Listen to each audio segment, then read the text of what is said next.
નમસ્કાર મિત્રો, આજના વિડીયોમાં આપ સૌ મિત્રોનું હાર્દિક સ્વાગત છે। આજના વિડીયોમાં આપણે ઓટ્સની એક નવી રેસીપી લઈને આવ્યા છીએ। તો મિત્રો વિડીયો સ્ટાર્ટ કરીએ। વિડીયો સ્ટાર્ટ કરતાં પહેલાં હું આપ સૌને એક નમ્ર વિનંતી કરવા માગું છું કે વિડીયો સ્કીપ ના કરતા, જેના કારણે વિડીયોની અંદર જે પણ કંઈ ઇન્ફોર્મેશન આપવામાં આવી છે એ આપણા માટે ફાયદાકારક નીવડે। મિત્રો આજના વિડીયોમાં આપણે હેલ્ધી એવા ઓટ્સની રેસીપી જોઈશું। જેમ ઘઉંના દલિયા અને ફાડા માર્કેટમાં મળતા હોય છે, તેવી જ રીતે જવના જે દલિયા હોય છે તેને આપણે ઓટ્સ તરીકે ઓળખવામાં આવે છે, જે આપણા આરોગ્ય માટે ખૂબ સારા માનવામાં આવે છે। માર્કેટમાં આજકાલ ઘણા બધા પ્રકારના એટલે કે ઘણા બધા ફ્લેવરમાં ઓટ્સ મળે છે, તો આપણે એની રેસીપી જોઈએ।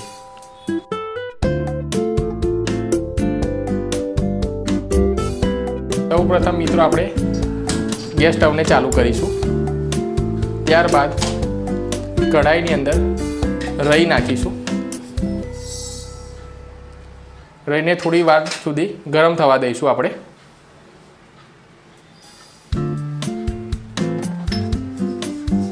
તેને ચમચાની મદદથી થોડી હલાવીશું અને રઈ જ્યારે અવાજ આવે એટલે ફૂટવા લાગશે ત્યારે આમાં આપણે થોડા પ્રમાણમાં તેલ નાખીશું।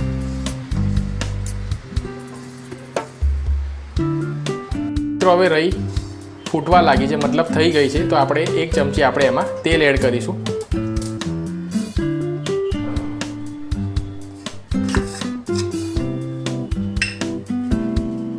ત્યારબાદ તેને 5 થી 10 સેકન્ડ સુધી ગરમ થવા દઈશું।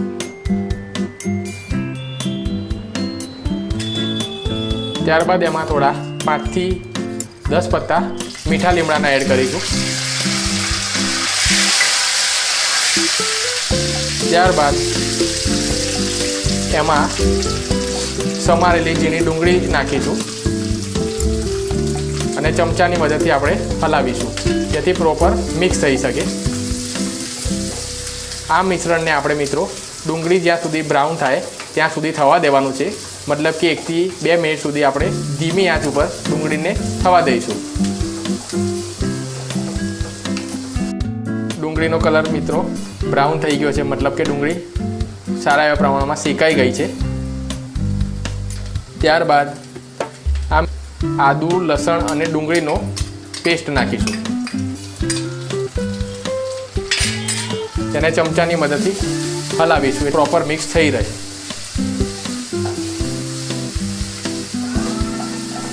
આને કોન્સ્ટન્ટ હલાવતા રહેવાનું અને બરાબર સાંતળવાનું છે, જ્યાં સુધી બ્રાઉન ના થઈ જાય ત્યાં સુધી, મતલબ કે 1 થી 2 મિનિટ સુધી આને આપણે ગરમ થવા દઈશું ધીમી આંચ ઉપર। ત્યારબાદ તેમાં આપણે મિત્રો ધાણા પાવડર 1 ચમચી જેટલો લેવાનો છે, હળદર 5 ચમચી જેટલી લેવાની છે અને મરી પાવડર 5 ચમચી જેટલું, આ 3 મસાલાઓ આપણે આની અંદર એડ કરીશું। આ મસાલાઓને નાખીને આપણે હલાવવાનું છે, જેનાથી આ મસાલાઓ પ્રોપર મિક્સ થઈ રહે। ત્યારબાદ આ મિશ્રણમાં આપણે ગાજરની છીણ એડ કરીશું। ત્યારબાદ 1 વાટકી જેટલા વટાણા એડ કરીશું। વટાણા બાફેલા રાખવાના છે। ત્યારબાદ મિત્રો આપણે ઝીણા સમારેલા ટામેટા 1 ચમચી નાખવાના છે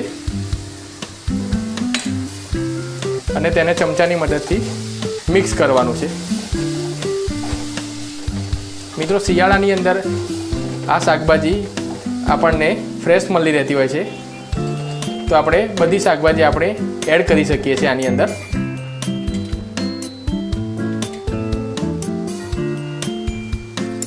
ત્યારબાદ 1 મોટી વાટકી જેટલા ઓટ્સ અંદર નાખીશું અને તેને હલાવીશું। અને મિત્રો અડધી મિનિટ સુધી આપણે ધીમી આંચ ઉપર થવા દેવાનું છે।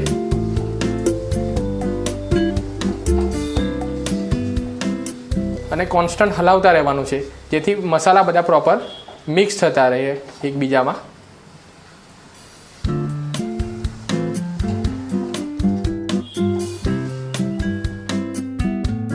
ત્યારબાદ મિત્રો તેની અંદર પાણી આપણે એડ કરવાનું છે। આપણે જેટલા પ્રમાણમાં ઓટ્સ લીધા હોય તેનું બમણું પાણી આપણે આ મિશ્રણમાં એડ કરવાનું છે।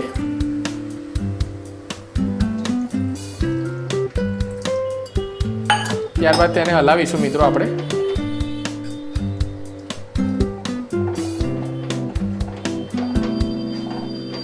અને ગેસની આંચ મીડિયમ રાખવાની છે.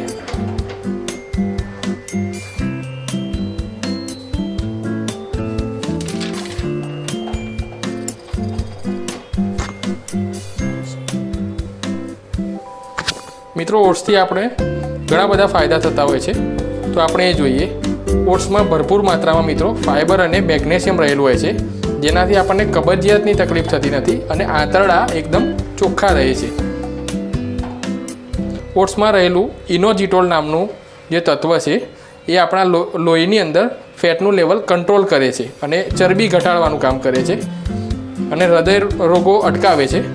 ત્યારબાદ ઓટ્સમાં રહેલા જે તત્વો છે એ મગજમાં રહેલા સેરોટોનિન નામના અંતઃસ્ત્રાવને વધારવામાં મદદ કરે છે, જેથી આપણો મૂડ સારું રહે છે અને ઊંઘ પણ આપણને સારી આવે છે. અને મિત્રો લેડીઝની અંદર તો ખાસ ઓટ્સના કારણે સ્તનનું જે કેન્સર છે એના સામે આપણે લડી શકીએ છીએ, જેથી મહિલાઓને ઓટ્સનું સેવન તો ખાસ કરવું જોઈએ. મિત્રો આ ઓટ્સને આપણે 5 મિનિટ સુધી થવા દેવાનું છે.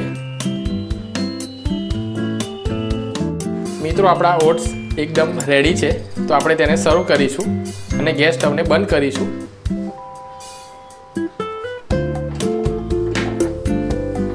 એક બાઉલમાં આપણે એને સર્વ કરીશું.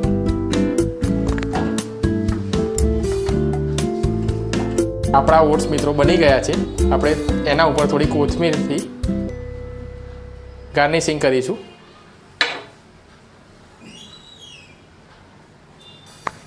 મિત્રો ઇમ્યુનિટી વધારવામાં પણ ઓટ્સ બહુ અગત્યનો ભાગ ભજવે છે.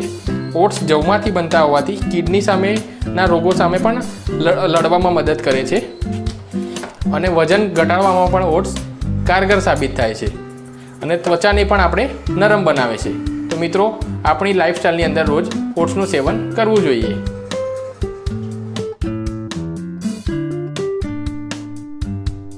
મિત્રો કેવો લાગ્યો વિડીયો? જો તમને વિડીયો ગમ્યો હોય તો લાઈક કરજો, શેર કરજો અને આપણી ચેનલને સબસ્ક્રાઈબ કરવાનું ભૂલતા નહીં. થેન્ક યુ મિત્રો. જય હિન્દ.